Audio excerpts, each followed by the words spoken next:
పూర్తి వివరాలకు చదవండి రేపటి అక్షర శిల్పం దినపత్రికలో.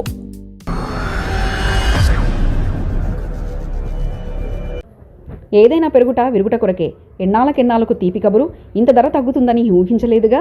ఏదైనా పెరుగుట విరుగుట కొరకే అన్న సామెత అన్నిటికీ వర్తిస్తుంది. అయితే వ్యాపారంలో మాత్రం డిమాండ్ను బట్టి ధరను నిర్ణయిస్తారు. బంగారం విషయంలో మాత్రం రెండోదే ఎక్కువగా కనిపిస్తుంది.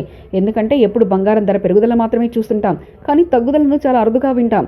ఇక ధరలు పెరిగితే భారీగా, తగ్గితే స్వల్పంగా ఉండడం గోల్డ్ ప్రత్యేకత. బంగారంతో పాటు వెండి ధరలు కూడా ఇటీవల కాలంలో అమాంతం పెరిగిపోయాయి.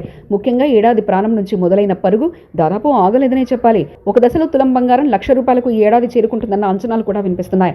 కానీ ఒక్కసారిగా ధరలు పెరగడంతో పాటు కొనుగోలు చాలా వరకు పడిపోయాయి. ప్రధానంగా పేద మధ్యతరగతి ప్రజలు జ్యువెలరీ దుకాణం వైపు చూసేందుకు జంకుతున్నారు. ధరలు అంత స్థాయిలో పెరిగాయి. పెళ్లిళ్ల సీజన్ అయినా సరే దాదాపు 70% అమ్మకాలు పడిపోయాయి. ధనికులు కొనుగోలు చేసేది ఎప్పుడూ 10%.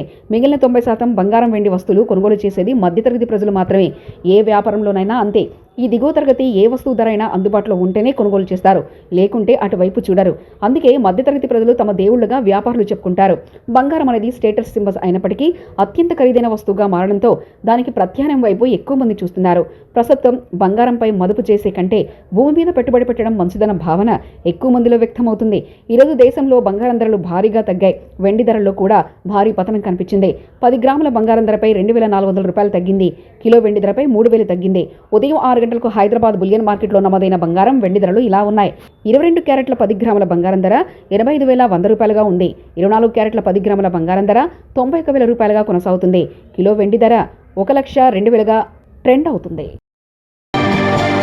మరిన్ని కథనాల కోసం సబ్స్క్రైబ్ చేసుకోండి మీ అక్షర శిల్పం. పూర్తి వివరాలకు చదవండి రేపటి అక్షర శిల్పం దినపత్రికలో.